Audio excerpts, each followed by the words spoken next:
Ingatkah Anda dengan kasus manusia kanibal di tahun 2003 yang dilakukan oleh Sumanto? Kemunculan Sumanto menghebohkan publik. Tidak ada yang menyangka, di era milenium ternyata ada manusia yang memakan daging manusia lainnya.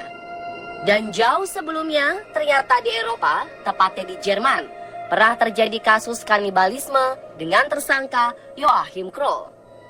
Setelah hampir 21 tahun lamanya, Kroll sang kanibal berhasil menutupi kejahatannya yang telah membunuh 14 orang. Siapakah sebenarnya Sumanto dari Jerman ini? Bagaimana kisahnya?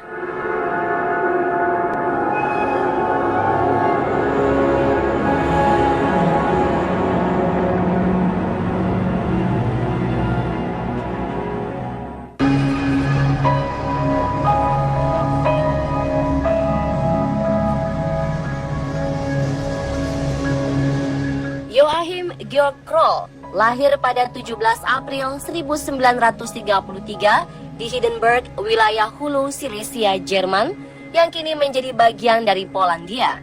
Terlahir sebagai anak ke-8, Kroll merupakan anak yang lemah dan suka mengompol. Dapat dikatakan, Kroll memiliki keterbelakangan mental. Ini dibuktikan dengan tes IQ-nya, di mana ia hanya mendapatkan hasil 76, jauh di bawah standar. Ketika ayahnya menjadi tawanan Rusia meninggal dunia saat Perang Dunia Kedua, ia beserta keluarga pindah ke Jerman Barat dan tinggal di sebuah rumah kecil dengan 2 kamar yang mampu menampung ia, sang ibu, beserta ke-7 saudaranya. Karena hanya bersekolah hingga kelas 3 sekolah dasar, Kroll tumbuh menjadi orang dewasa dengan kecerdasan yang sangat rendah. Ia kemudian bekerja di pertanian milik keluarga.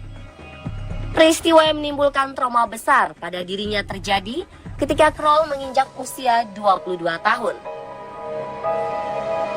Tahun 1955, kematian ibunya meninggalkan trauma tersendiri. Dari sanalah, Kroll tega melakukan serangkaian aksi pemerkosaan, pembunuhan, hingga aksi kanibalisme.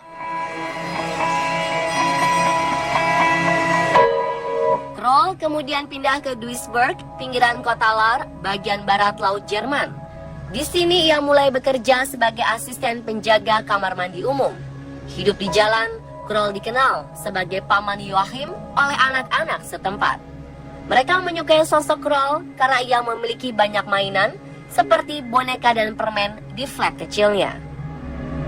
Kroll sendiri senang mengundang anak-anak ke rumahnya untuk bermain, karena Kroll merasa mereka adalah teman sejatinya. Gadis-gadis atau orang tua dari anak-anak kecil di sini juga tidak menaruh curiga.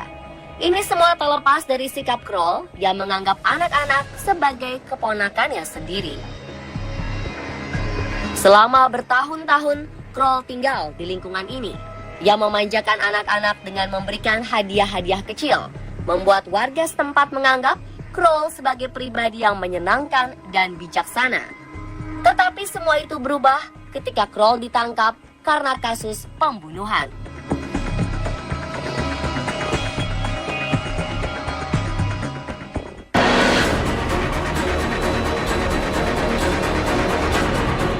Saat itu, kamar mandi seluruh rumah yang berada di apartemen tempatnya tinggal tidak dapat digunakan. Oskar Müller, sang tetangga yang bertemu dengan Kroll, bermaksud untuk meminjam toiletnya. Namun Kroll menolaknya dengan mengatakan kamar mandinya tidak boleh digunakan karena hanya orang bernyali besar saja yang boleh memasukinya.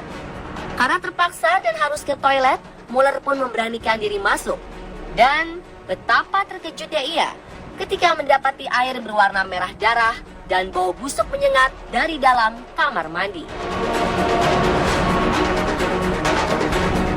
Sambil menutupi hidungnya, Müller mendekati tisu basah mengambang di atas air dengan di sisinya terdapat potongan-potongan daging. Curiga dengan apa yang ia lihat, Müller segera berlari menuruni tangga dan keluar menemui polisi. Müller yang tergagap melihat apa yang berada di dalam kamar mandi mengajak polisi untuk melihat sendiri tempat kejadian perkaranya.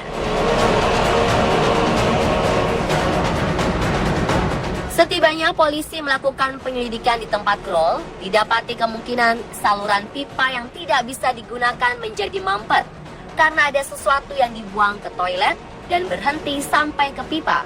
Mereka langsung memanggil tukang pipa untuk memeriksanya. Dan apa yang ditemukan polisi dan tukang pipa? Ketika para tukang pipa membongkarnya, mereka menemukan beberapa organ internal anak seperti paru-paru, ginjal, usus, dan hati. Mereka juga menemukan potongan daging yang tampaknya telah dipotong dari bagian lemak korban. Mueller pun menemui orang yang disebut Paman Joachim dan bertanya tentang apa yang ia buang di saluran air. Kepada polisi, Kroll mengelak dengan mengaku ia telah membunuh dan menguliti seekor kelinci. Kroll juga menggunakan rebusan air agar tidak menyumbat saluran air. Sayangnya, terlalu banyak yang ia buang hingga perbuatannya diketahui orang lain. Tidak percaya begitu saja dengan pengakuan si Sumanto dari Jerman ini, polisi melanjutkan investigasi ke dapur dan mendapati sebuah panci berisikan rebusan potongan-potongan daging.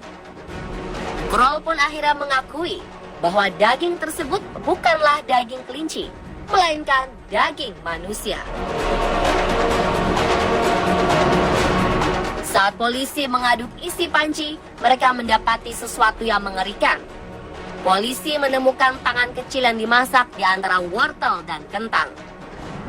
Meskipun menjijikan, polisi terus mencari. Di dalam kulkas, polisi menemukan potongan-potongan daging yang siap dikonsumsi dalam waktu dekat. Sementara di freezer, berisikan daging dalam bentuk paketan yang dibungkus untuk pengawetan.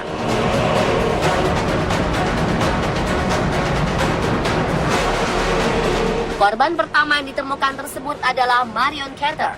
3 Juli 1976, gadis kecil berusia 4 tahun ini dilaporkan menghilang dari taman bermain Duisburg. Orang tua Marion tidak pernah khawatir anak yang berambut pirang manis itu bermain dengan anak-anak lain. Tetapi ketika mendapati anaknya tidak pulang ke rumah, sang ibu mulai panik. Dia lalu mencari melalui orang-orang yang sekiranya melihat Marion pada hari itu. Namun hasilnya nihil. Bersama suaminya, mereka pergi ke kantor polisi untuk melaporkan kehilangan anak. Para polisi langsung melakukan pencarian di sekitar lingkungan Marion bermain. Apakah mungkin ada yang melihat Marion bermain di sana? Dan lagi-lagi, tidak ada informasi yang didapat. Hingga akhirnya didapatkanlah laporan pembunuhan yang terjadi di rumah Kroll. Awalnya Kroll hanya mengaku membunuh Marion Carter, tetapi kemudian ia mengaku telah membunuh beberapa korban lainnya. Setelah ditelusuri, ternyata Kroll telah membunuh 14 orang dalam kurun waktu 21 tahun, dari 1955 hingga 1976. Siapa sajakah korban-korban Kroll yang lain? Bagaimana kelanjutan kisahnya? Saksikan kelanjutan Killing Series Joachim Kroll Sumanto dari Jerman bagian kedua besok di jam yang sama.